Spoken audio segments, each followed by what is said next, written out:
what's happening, guys? Welcome to another episode of According to Kaz and Queen. And as always, I am Kaz. And I'm Queen. This is episode 41 of this little podcast of ours. You know, these are conversations that happen between a husband and wife in the privacy of our own home that we bring to you guys in public, if you will. Sometimes to make you laugh, sometimes to make you think, to be introspective. But most of all, of course, again, we want to open up the lines of conversation between men and women, husbands and wives, friends and lovers, all of those people in between. We appreciate you guys for tuning in with us again, all right? And if you're listening to us right now, we hope that you enjoyed your Memorial Day holiday. Hope you're still having a little revelry and whatnot, and hope you are enjoying it. And if you're back at work, then hope you are enjoying work again after having a little bit of a rest. Of course, you can check us out on all streaming services. We are everywhere that you can hear podcasts, but we are especially on, of course, Black with No Chaser Radio. Make sure that you download the Black with No Chaser app, the BWNC Radio app on the Google Play Store or in the iTunes Store. Make sure that you are checking that out. Make sure you're checking us out every Tuesday at 7 p.m. It's a lot of dope podcasts on there as well, so make sure you check out all of those other great Black creators. And if you're checking out Black with No Chaser as well, and of course, if you want to see our bright, shiny faces, you know what to do. You're looking at us right here. We are on YouTube, all right? It's youtube.com/Brad Kamikaze Franklin. Of course, you know when I drop my finger right here, for those of you watching me on YouTube, all you got to do is go like and subscribe to that YouTube channel. Make sure you do that right now. We are creeping up on, we're almost at 900 subscribers, trying to get to 1,000, man. We're trying to monetize this channel, man, so show some love. Make sure you share it. Make sure you tell a friend about it. Tell them to come over if you've enjoyed any of these conversations that we've had. youtube.com/Brad Kamikaze Franklin. youtube.com/Brad Kamikaze Franklin. Please make sure you do that. And of course, this is brought to you by the Kundi Collection, all right, of which we are wearing today. And if you will look over to my right and your left, we have a brand new design that we are debuting on the website that we will have available. Love is the new money. Bam! You see it draped over my bride's beautiful bosom right here. Love is the new money, available at www.kundicollective.com. Check out the Kundi Collection there. And of course, this is available, uhuru, which means freedom in Swahili. Make sure you go check it out. We've got designs for any state of mind. That's a great way for you to express your Blackness, all right? And to represent Mississippi or wherever you're from. Make sure you go check that out again, www.kundicollective.com. Shouts out to my man Carlos Miller and the whole 85 South crew, but of course particularly to Carlos Miller, who is a native of Oxford, Mississippi, and one of the homies, had on, of course, one of the Kundi Collection shirts.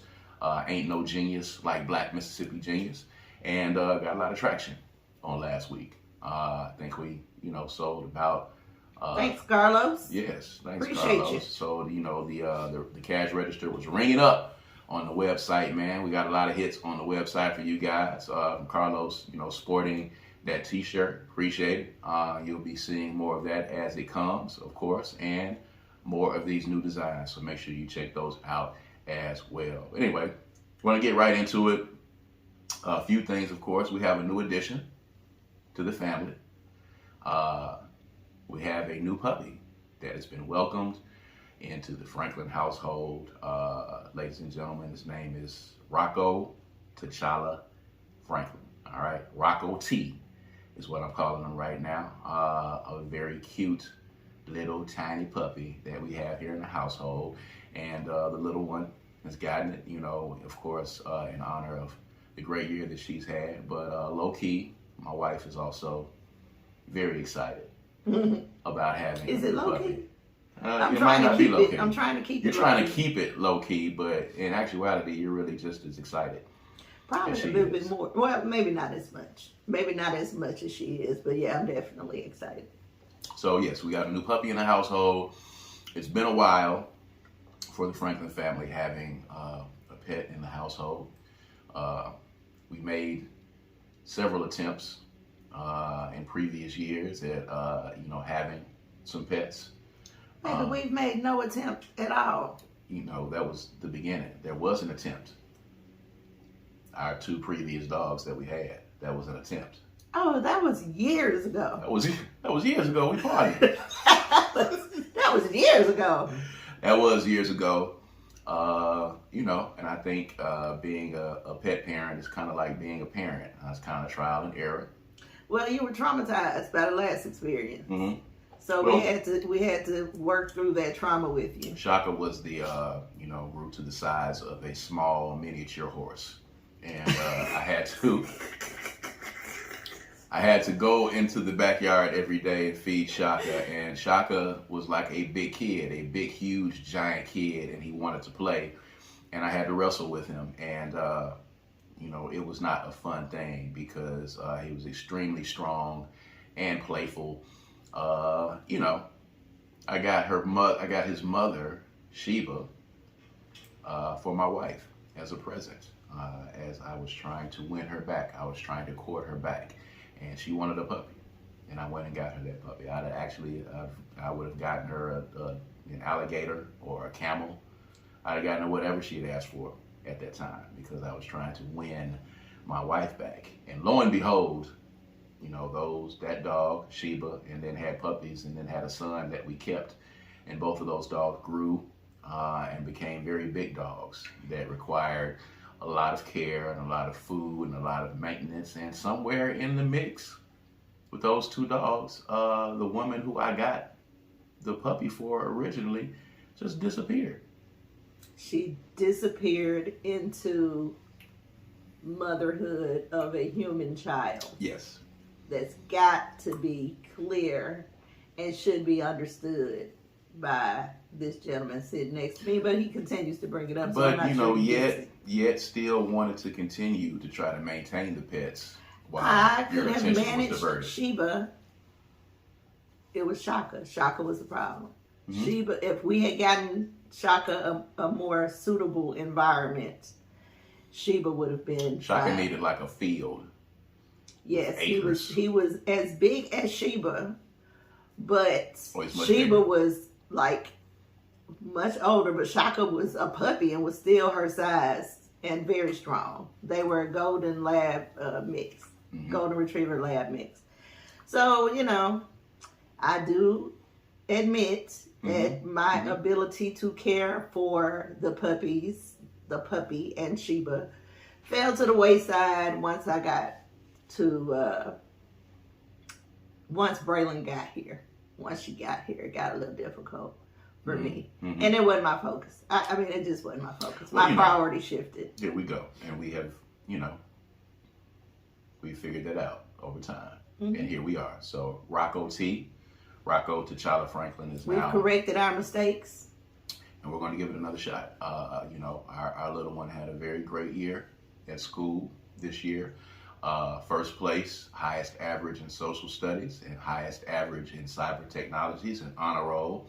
Did a very good job. We were very proud of her, and she's wanted a puppy for quite a while.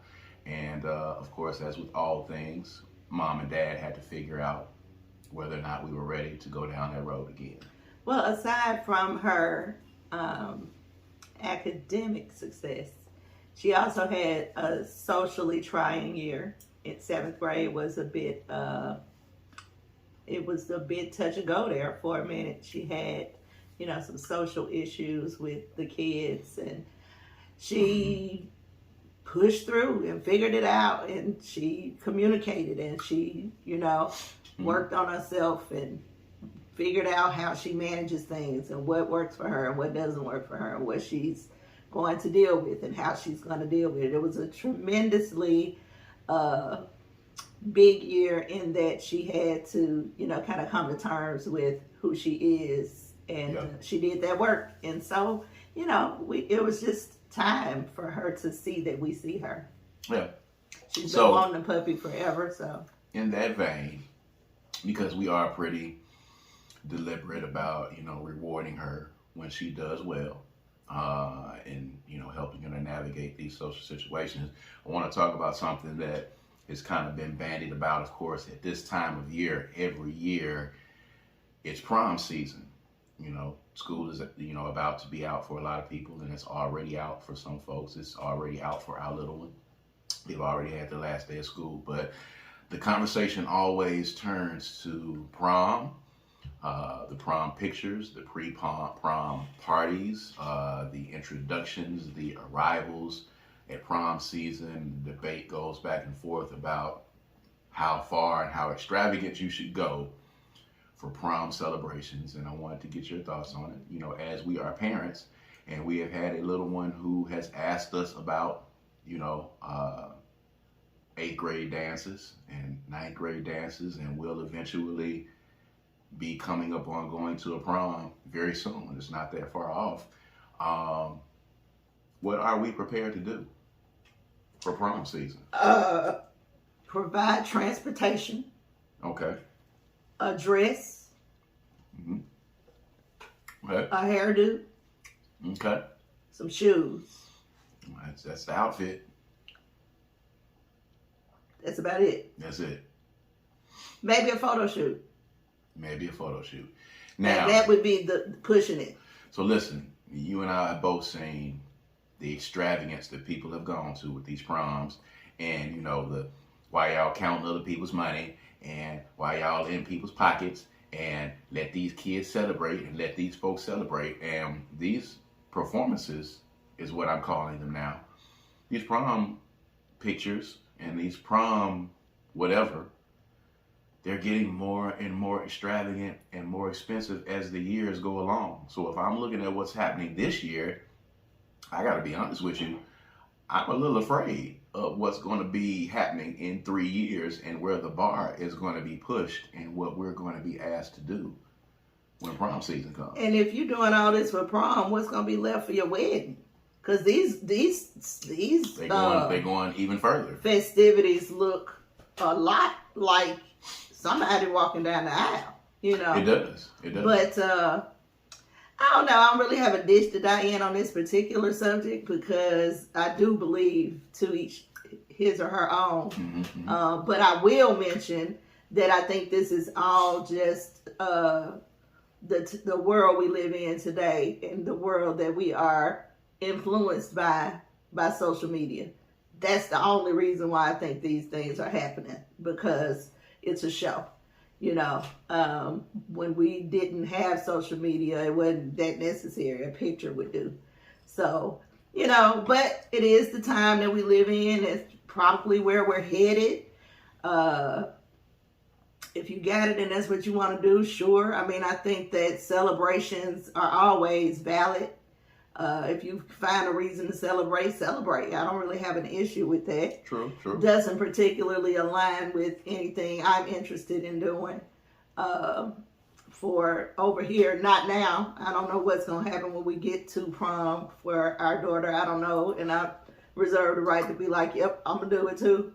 But it doesn't feel like something I'd be interested in, or our child at this point. We can hope that our child wants to stay low key and be frugal, but also at the same time, we're already getting to the stage of, wanting the sleepovers and, particular styles of pants that she wants and the particular style of shoes. And, she's getting into that stage.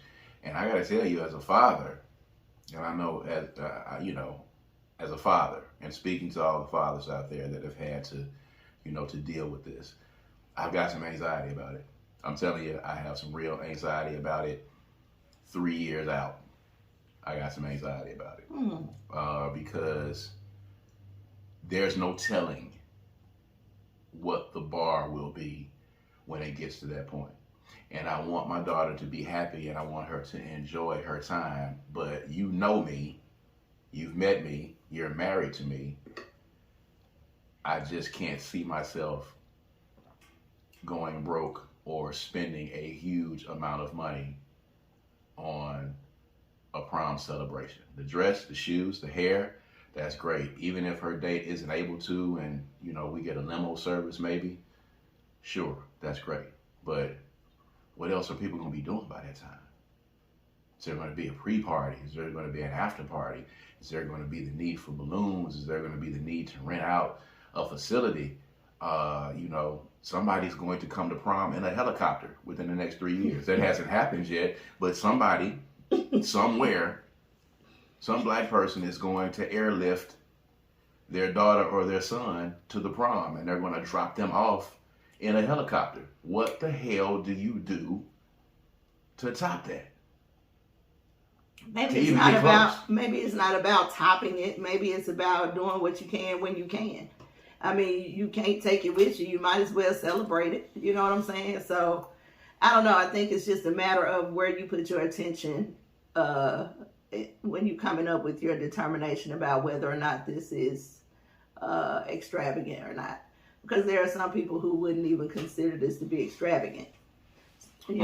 So it's just what they do. That's how they want to do it. Maybe it's because I'm not rich at this time, at this juncture. I think that if we were rich, we probably still wouldn't do as much as what we're seeing. Just because for us, we have experienced money and lacking it. Mm-hmm. And we spend our money on things that we can see again. Over and over again. A return on the investment. Yes. So that might be a tricky thing for us. However, this is the first time that we've actually, had a whole involved experience with prom. So who knows what's going to happen? I'm not closing the door on it. I just don't think at this point, she's 3 years away from it, but I don't think at this point we'd be going through quite as much as what we're seeing for a prom. But we also didn't go through all that for our wedding. So, we didn't. And it's really... That's just who we are. It's one of the reasons why we are together. That's just who we are. We didn't spend a lot of money on a wedding. We had a very special night. It was a special evening, and it was a quality evening.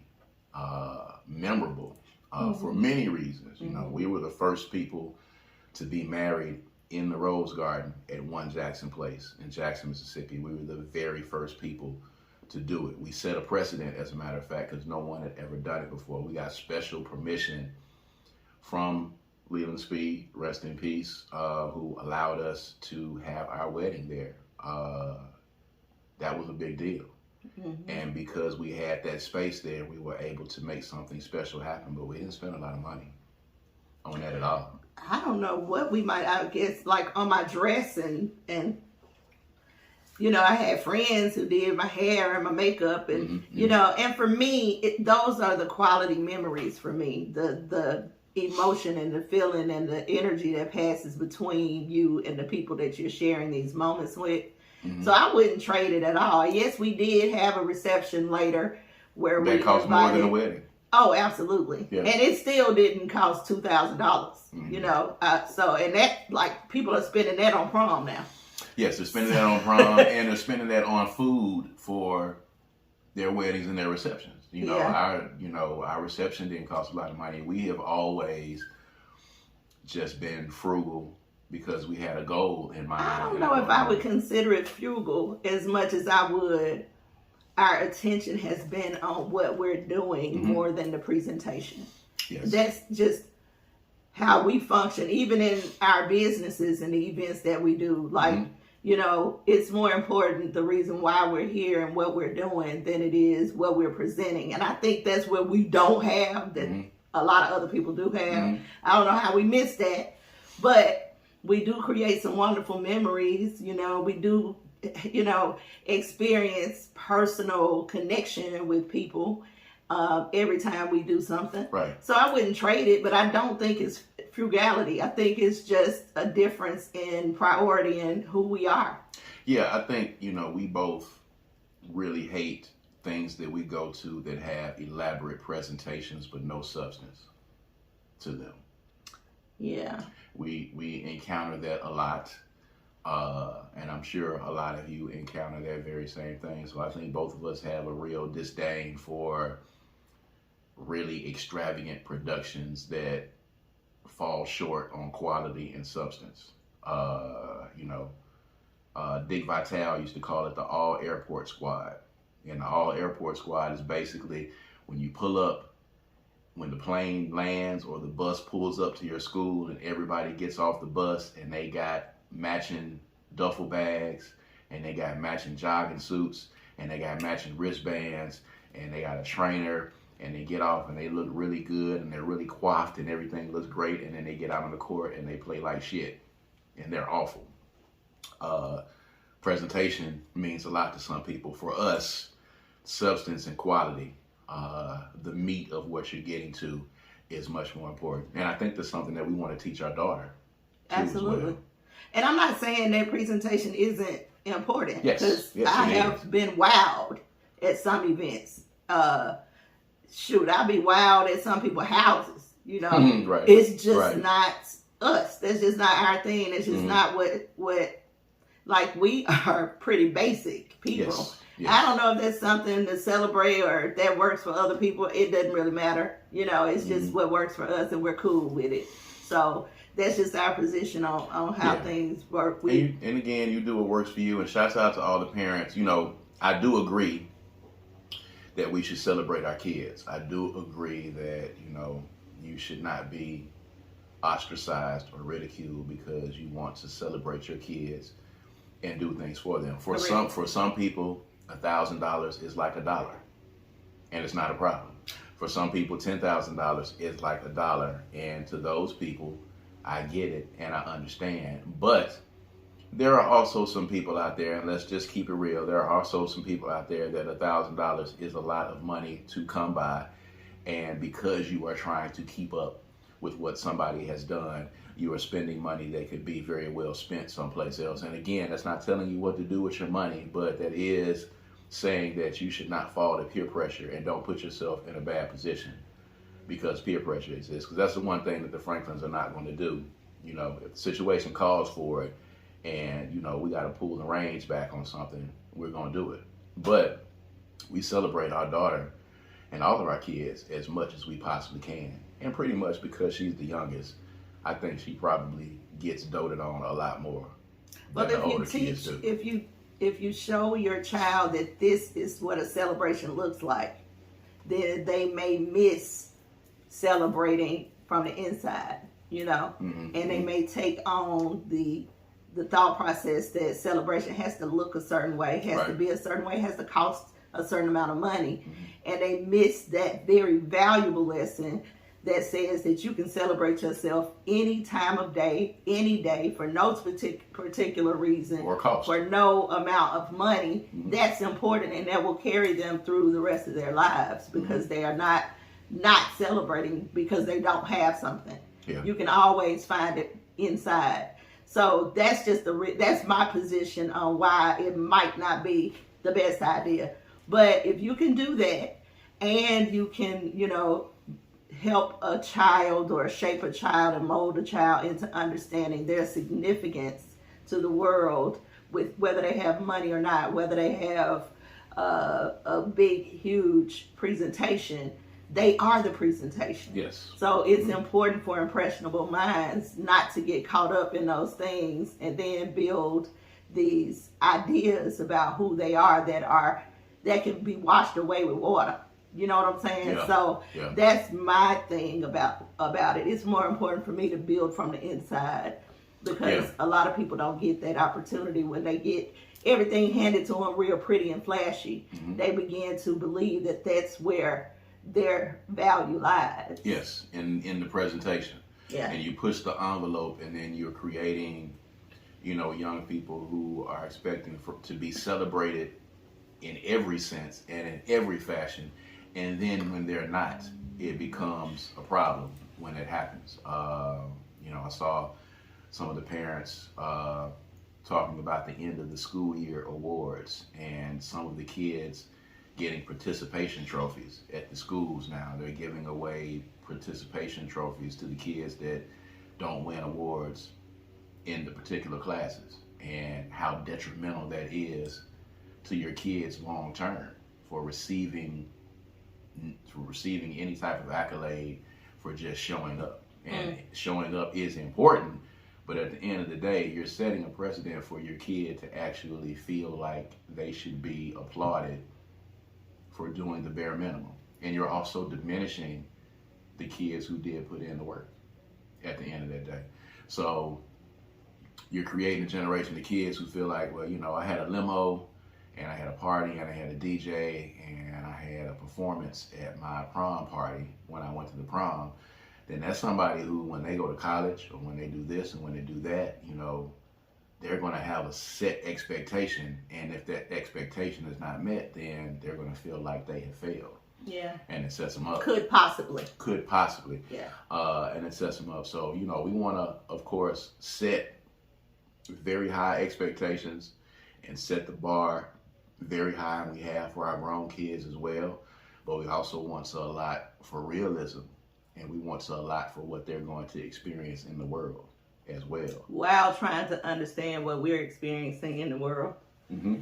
Because sometimes it gets away from you. Yeah, you know it does. What I mean? It does. And you have to understand that, you know, if we impress upon them that quality is the most important thing and your experience is the most important thing, then we can, you know, use that as a springboard to kind of teach in these other levels. But when you start off the bat just saying we're just going to throw money at this and we're going to spend money on this, you know, even the people that had, you know, and I have a niece that did this, you know, family members that did this, spending extravagant amounts of money for birthday parties for 1 and 2 year olds.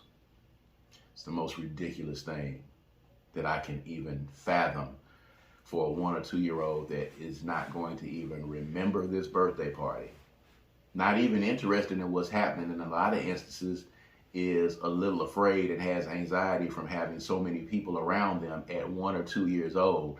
And you got lights, bells and whistles, a photographer, a 360 booth, all these things at a 1 or 2 year old or 3 year old or 4 year old's birthday party. And you're only doing this. You're only doing it because you want to stunt for other grown folk. You're not doing that for your infant. At that point, is it for the child or is it for you? Mm-hmm. If it's for you, just say it's for you. It's for your own hubris. Is what it is. It's for your own hubris. It's for what you feel like you didn't get. That kid is not going to remember that party. Or for you to make some sort of statement to your friends or the other people, or just be able to post it on social media. Because if it's about the kid at the end of the day, the kid will be fine with a cake. With a cake. Maybe. At 2 or 3 years old, a cake, and even, not even that, a toy that they're going to spend the rest of their day playing with that you have gotten them, and they'll remember that more than anything. You know, and we talked about this offline. You know, adults have to stop making it about them, stop making it about you. I'm just really adamant about that. I'm just an advocate for the kids. Kazi loves the kids, man. I mean, if you're going to have a birthday party and say, I have done well, I have raised this child for a year on my own with no help, and I feel like I want to celebrate it, that is fine. That party needs to be for you. Fine. But let folks know this party is for us. Mm-hmm. She turning 1, but it's my birthday party. Mm-hmm. You know what I'm saying? It's my celebration of raising her to be 1. And you can celebrate that. I mean, that's fine. Some people have a really hard time and deserve to celebrate it. Now, the extent of what you doing and presenting, that's, you know, that's up to you. Mm-hmm. But I'm not here to judge what these people are doing and how they decide to do it. But there are ramifications for these choices, you know. So long term. That would be the thing that would concern me most, is what exactly are you teaching your child? What is the precedent that you are forming? Mm-hmm. What are you going to have to continue to do? And what is this child going? How is it going to affect the child? Just so you can make a grand statement. Like, who is that really for? I don't know. That's just where my mind goes. Yeah. So we're going to switch gears and we're going to pivot a little bit. Something else that I sent you as well that we had like a preliminary conversation on that you're familiar with. Derrick Jaxn's wife has been doing a series of interviews. She is talking. Now, for those of you that, you know, may not be familiar in the social media world that we live in, Derrick Jaxn was, I don't know what you would call him, a relationship guru, a social media relationship guru who gave advice to ladies on how to pick men. gave relationship advice, got very popular, wrote a book, sold books, got views, got likes. I think, got invited to speak and be on panels and things of that nature. And his wife is speaking now since they have gotten a divorce. They had a very viral and controversial video that they did together, as he was coming to respond to some allegations that were against him. But she's speaking out now. And I'll just say, to start off the conversation, because you're familiar, Derrick Jaxn was warning us all of these years about himself. It's what he was doing. He was warning us of the fuckery and the fuckboyness that exists in the world, while simultaneously telling us that he was the very fuckboy that he was warning us about. And his wife is talking about it right now. And one of the things that she said is that she found herself knowing the bodies of the women that her husband was sleeping with more so than she knew her own. And you had some opinions about that, but I want to get your thoughts on it because, you kind of been following it. But, when you saw the interviews and you kind of heard what she was talking about, what were some of your first thoughts? I was empathetic to her because I know that feeling very well. I can completely understand. If you've ever been in an abusive relationship or ever been cheated on in a regular kind of way, then regular kind of way. Yeah, because some people are like chronic cheaters. Right. If you've ever been with one, then that they, especially narcissists like Mr. Jaxn, have a tendency to destroy your self-esteem and then make you adapt to their mentality and perception of life as your own. So you begin to believe everything is wrong with you and everything is right with them. So whenever they critique you or say something's wrong to you, then it's fact. It's not an opinion, it's fact. And that's where you end up.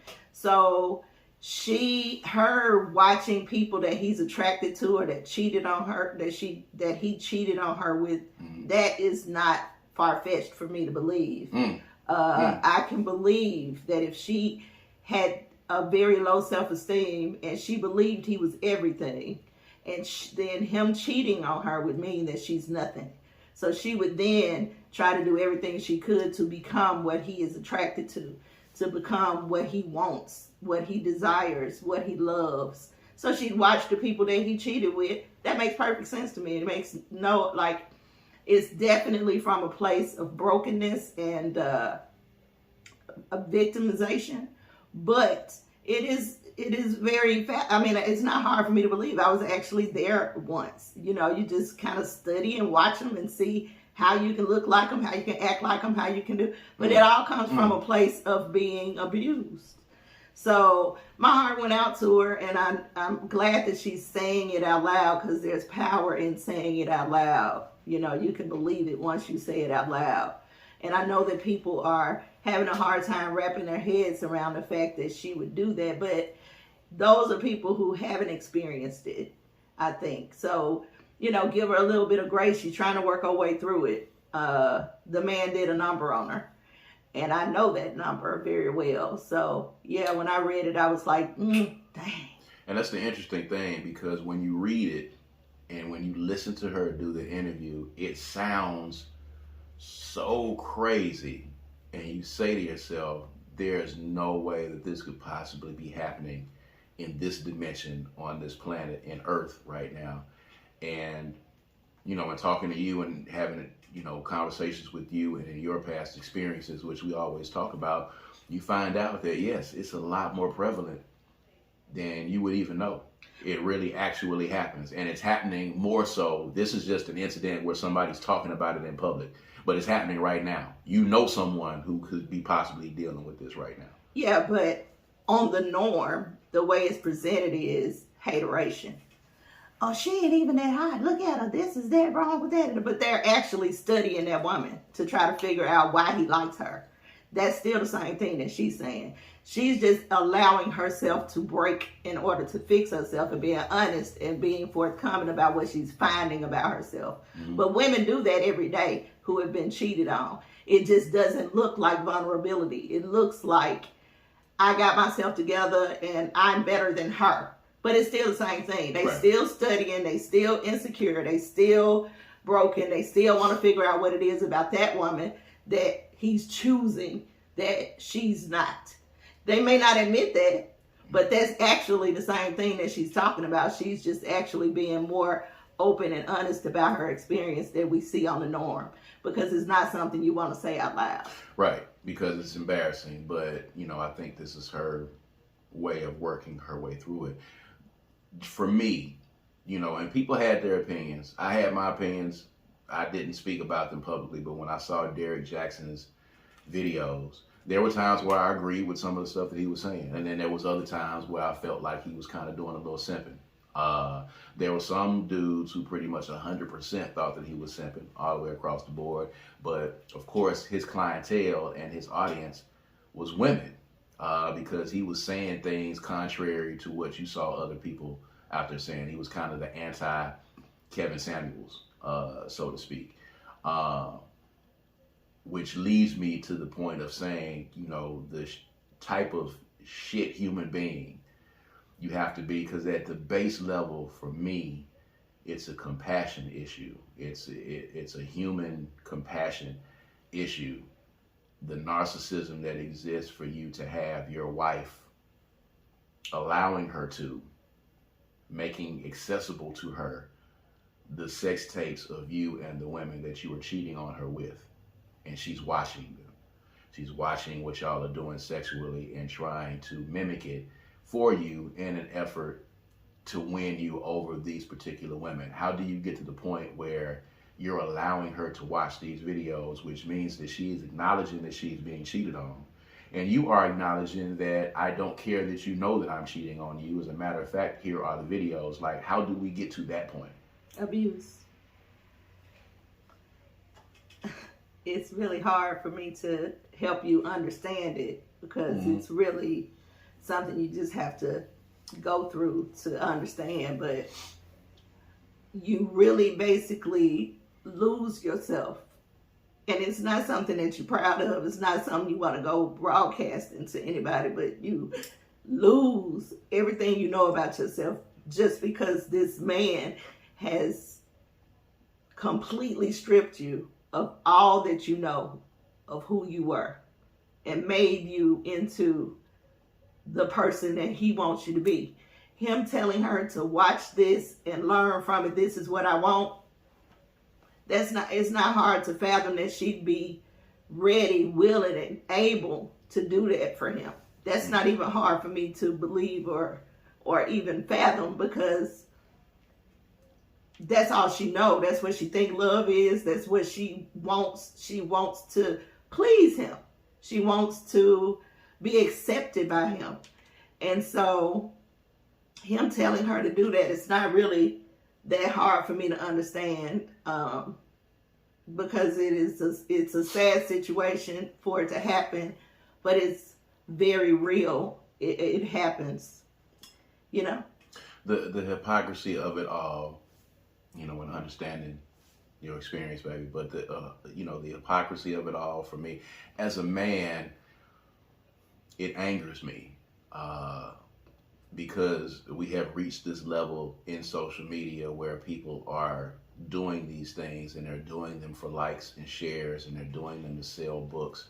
And for the most part, a lot of these people are not living what they're saying that they're living. You know, it's almost like you're watching a reality show. And I know you're kind of a fan of reality shows. We were watching a couple of the reunion shows the other day.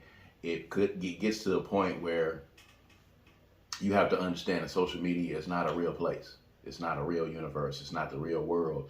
And people are creating what they want to see and shaping their own reality in this social media world. And they're profiting off of it. They're making money off of it. This man made money and wrote a book off of warning women and telling women what to look for in men and what to look out for when men were not being genuine about what they were doing. And then the entire time this man is cheating on his wife and gaslit her enough to the point where they did a video together and she put a curse on all the women who had something negative to say about them. She cursed them on a video. I did see someone say that, we do feel sorry for Derrick Jaxn's wife, but what's she gonna do about that curse that she put on all of us? Is she gonna lift the curse that she put on folks? But that's the kind of stuff that happens when you're gaslit. Gaslighting is a real thing, and you were looking at someone who was being gaslit. You were looking at someone who went to the ends of the earth to defend a fuckboy that she was married to because mentally she was out of whack. And you've talked about this on several occasions. It happens more frequently than y'all know, folks. And again, we don't talk about these things on this podcast because we think that we're perfect, and we think that we know what's happening, and we think that, we have the answers for everything. We have these conversations because, we talk through it every day. My wife has been very open and vocal on this podcast about her history of abuse and what she came out of and what she had to deal with and how she counsels people that come to her as a spiritual healer, the clients that she talks to that are dealing with abuse issues. And these are real things that we're dealing with. I hope that, she is able to work her way through it. I hope that, doing these interviews helps her to work through it. I think now she's smarter going forward. I think now Derrick Jaxn's grift, as it were, his ability to make money on the internet, I think it will be severely hurt. I think he'll still be able to make money because people are stupid. Kevin Samuels was able to make money. There's still a lot of you out there that, in my opinion, are not compassionate and good human beings. And when you hear people say terrible things like this or do terrible things like this, you still can't bring yourself to think that, they're irredeemable. So Derrick Jaxn will probably go out and he'll probably figure out a way to spin this and figure out a way to continue to make money because, being on the internet and, being a hypocrite is probably one of the few ways that, he's not talented enough to make money in any other sense, in any other way. But it's wild. And my heart goes out to her. And actually my heart goes out to all the women who, dealt with him, who got filmed and, had their business displayed to other people. But that's kind of what happens when you're dealing with a narcissist and you're dealing with an abuser. Yeah, I just want to say that, you spoke about compassion. It's really easy to make judgments from the outside looking in on what the woman should do and how did she let this happen, and she must be crazy and she should just leave. And it's really easy to make those judgments. But when you are, and I speak from experience, when you are in it, it's not that clear. It's not as cut and dry as you think it is. There is a thing that happens inside you where if you feel completely attached, like your breathing and your heart beats when his does, your breath comes when he takes a breath, and it's designed that way. Narcissists operate that way. But if you're not aware, or if you're vulnerable, or if you already have issues that you need to work on, and you become if you find yourself in this kind of situation, it's really not as easy as, why don't you just leave? It really is not that easy. Yeah. And it's disregarding, and it's not compassionate, and it's insulting to the victim for us to pass this kind of judgment. And I'm triggered right now. And it's been years since I went through this, and I've done a whole lot of work on it. But, I still have difficulty with digesting the idea of being this woman, that I allowed myself to be that I was put in that position, that I didn't see, that I didn't understand, that I didn't know what was going on with me. I didn't know. And it's still difficult for me to understand how Mary and Howard Spencer's youngest daughter could find herself in that situation. So I don't need anybody else making me feel bad about that. Neither does she. So I would just say try to, have a little bit of compassion and give her a little bit of grace as she figures it out. And it's not her fault. It wasn't your fault. It's not her fault. It's the fault of the fuckboy that you are dealing with at the end of the day. And that's just what it is. Fuckboys have special powers and abilities and ways that they manipulate again and gaslight and twist and turn and abuse mentally and spiritually. They have a special way of doing it, and women are ensnared in that, and that's what happens. So understand that it is not your fault, and hopefully, if there's anyone out there listening that is experiencing that, you are around people that are strong enough to help to pull you out of that and help you to deal with that and help you to work your way through that. But real quick, before we get out of here, I want to ask you real quick. I sent you this graphic, this picture, of course. It's a photo at a dentist office. The dentist said that, no bonnets, no sleepwear, no house shoes when coming into my office for service. Caused a little bit of a stir because, dentists are medical professionals, and then, people asked about, going to the hospital, going to your regular, medical practitioner, or whoever it is. Should medical professionals be able to determine what you wear to come see them? Should they be able to have a dress code at the dentist's office or at the doctor's office? Is it a private practice? I'm assuming so. They can say whatever they want to. You can choose to go or not. As a medical professional, you feel like they should be able to do as that? any kind of professional. You work in the health field, and you're a woman. You feel like that's cool. I ain't saying it's cool, but they had a right to do it. Mm. They had a right to do it. It's their business. I could tell people that in my business. I guess you could. Personally, again, here's one of these things.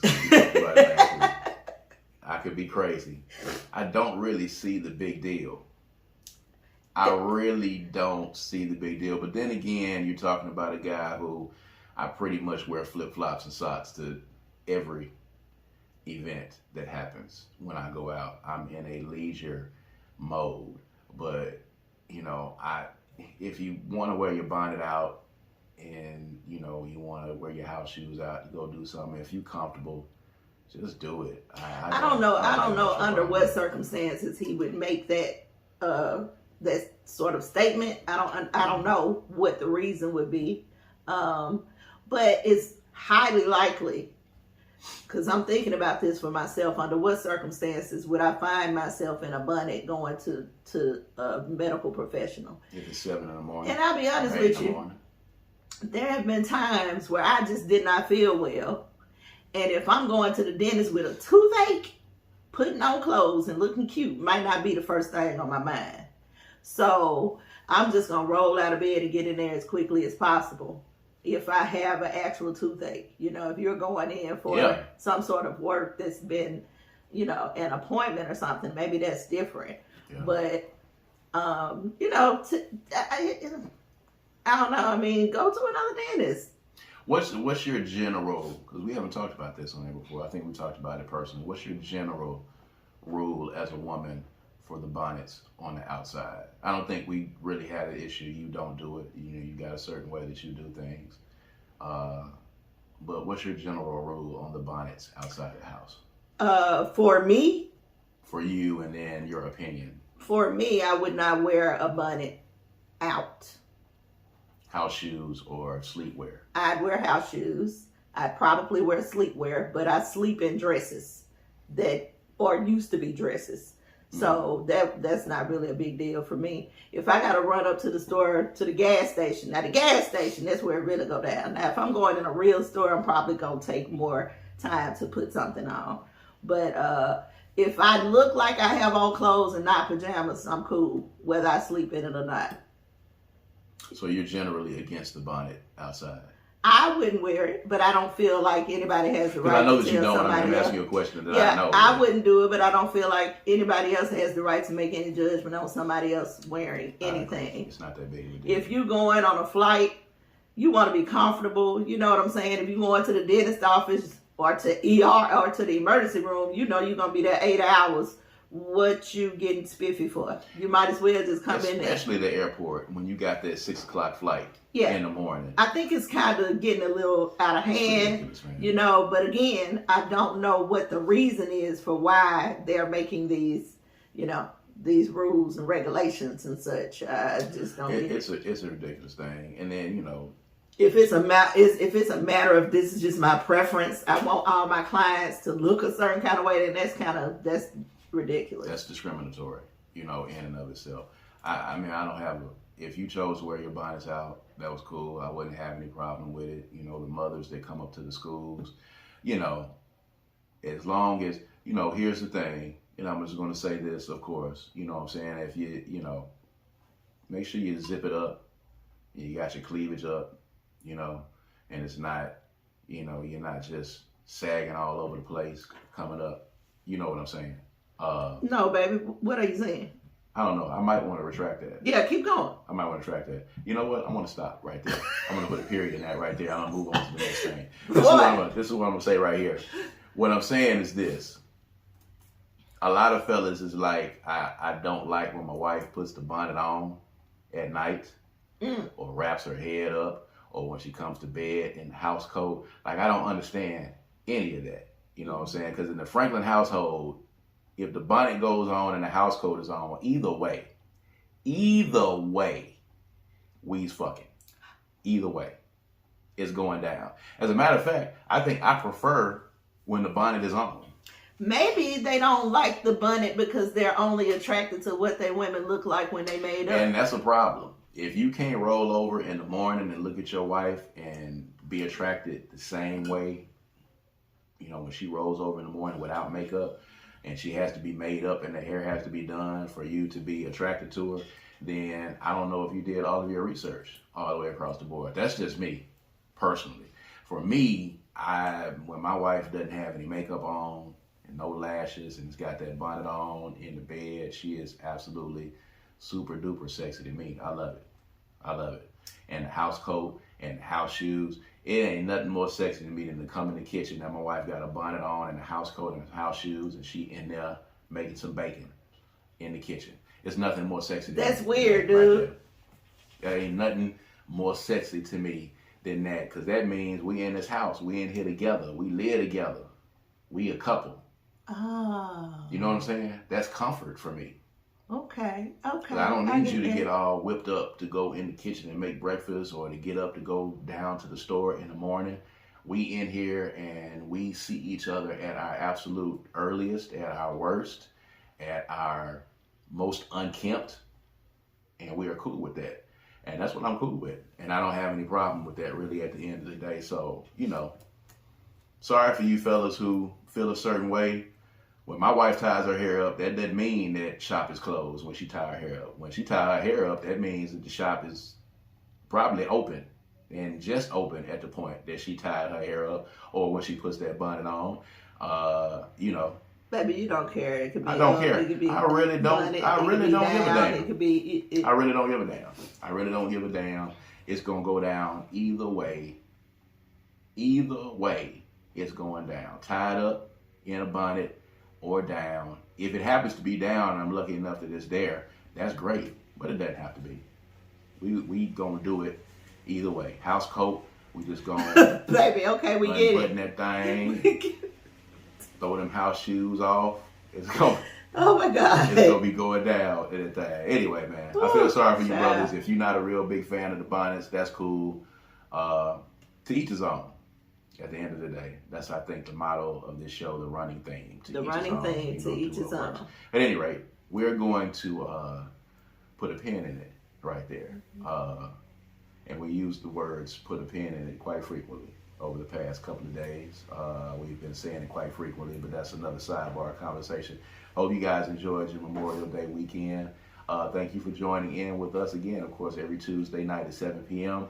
Check us out right here on YouTube. You can join in the conversation and you can leave comments as we premiere at 7 p.m. on every Tuesday. Make sure you're checking us out on all streaming services and on YouTube as well.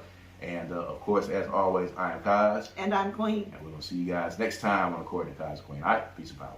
Peace.